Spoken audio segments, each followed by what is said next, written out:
எதுல? இதுல தான் வச்சிருக்கேன். ஜாடியில வச்சிருக்கேன்.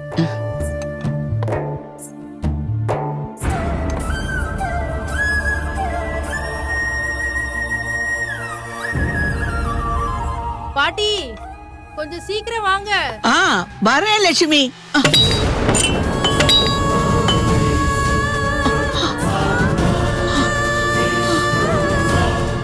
பாட்டி பாட்டி என்னாச்சு? என்ன பாட்டி, காசு எடுக்க வந்தியா? என்கிட்ட சொல்லிருந்தா நான் எடுத்து கொடுத்திருப்பேன்ல.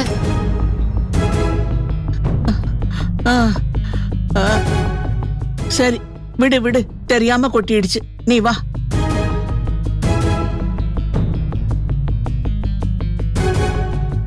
நூறு, 200. இந்தாம்மா பூ காசு.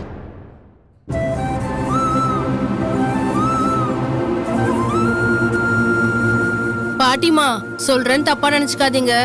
உப்பு கீழே கொட்டினா அபசகுனன்னு சொல்லுவாங்க.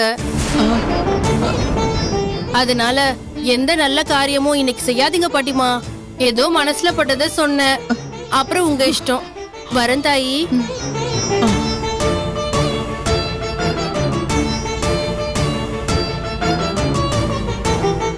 கடவுளே.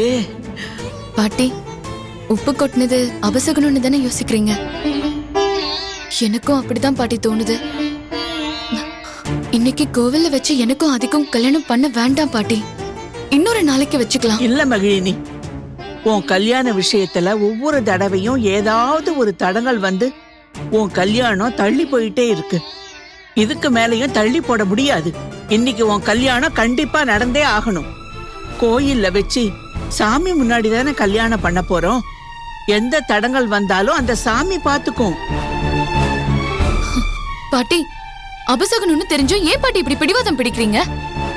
இன்னைக்கு விட்டா வேற நல்ல கல்யாணம் பண்ண முடியாதா? முடியாதுடி, முடியாது. ஒண்ணு முடிவு பண்ணா அத உடனே செய்யணும். இல்லைன்னா என்ன வேணும்னாலும் நடக்கலாம். பாட்டி, நாளைக்கு யாரு இருப்பாங்க யாரு இருக்க மாட்டாங்கன்னு யாருக்கும் தெரியாது. ஏன் பாட்டி இப்படி எல்லாம் பேசுற?